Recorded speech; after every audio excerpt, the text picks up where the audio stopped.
ज्योतिषी हैं, मैं बहुत परेशान रहता हूँ, जा करके कुछ हाथ वाथ दिखाऊं अपना, कुंडली उंडली, क्या कष्ट है मेरे ऊपर।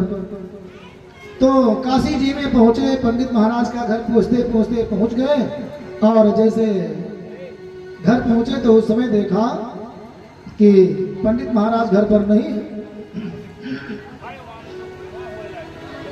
दरवाजा खटखटाया, देवी जी बाहर आई और देवी जी ने दरवाजा खोलते ही सौगाली सुना दिया।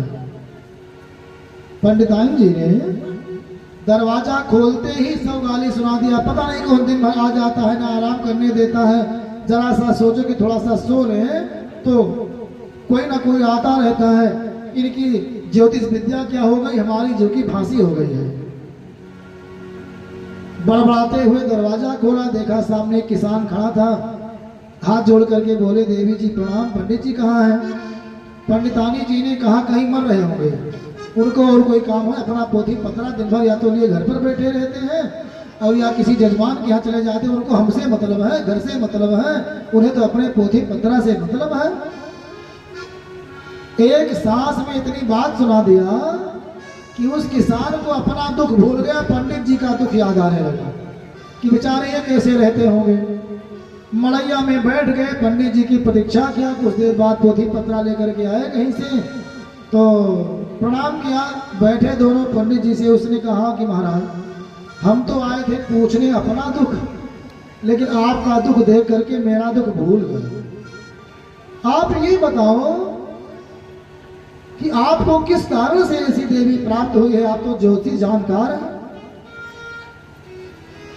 तो पंडित जी ने कहा कि देखो, मैं पूर्व जन्म में एक कौवा हुआ करता था और ये मेरी पत्नी पूर्व जन्म में एक भैंस हुआ करती थी। उस भैंस के पीठ में एक घाव हो गई थी। तो कौवा का स्वभाव, जैसे वो गाय भैंस चरने के लिए खुलती थी, मैं जाकर के पीठ पर बैठ जाता, घाव में चोंच मारता था, बार बार उस भैंस को मैं तंग करता था। जैसे जरा सी घाव ठीक होती तैसे मैं फिर पहुंच जाता और चोंच मारता, बेचारी व्याकुल होकर के भागती थी। मेरा रोज का यही काम हो गया।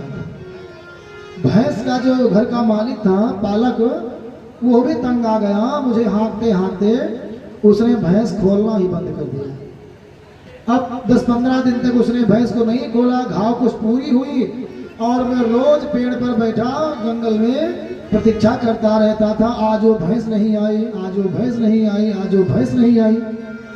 10 दिन के बाद देखा आ रही है, मारे खुशी के अपने पेड़ से उड़ा और कई दिन की प्रतीक्षा थी। पीठ पर बैठ करके इतना जोर का चोंच उसकी रीढ़ की हड्डी पीठ पर मारा घाव में कि मेरा चोंच ही उसकी हड्डी में फंस गया।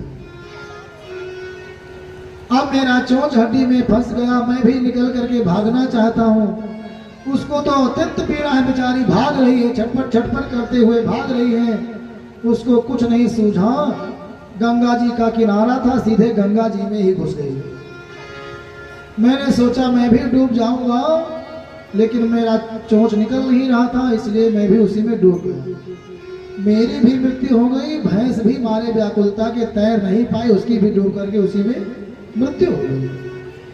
हम दोनों मर गए साथ में, तो साथ है मरे थे तो साथ है में गांठ जुड़ गई, पति पत्नी बन करके आ गए हैं।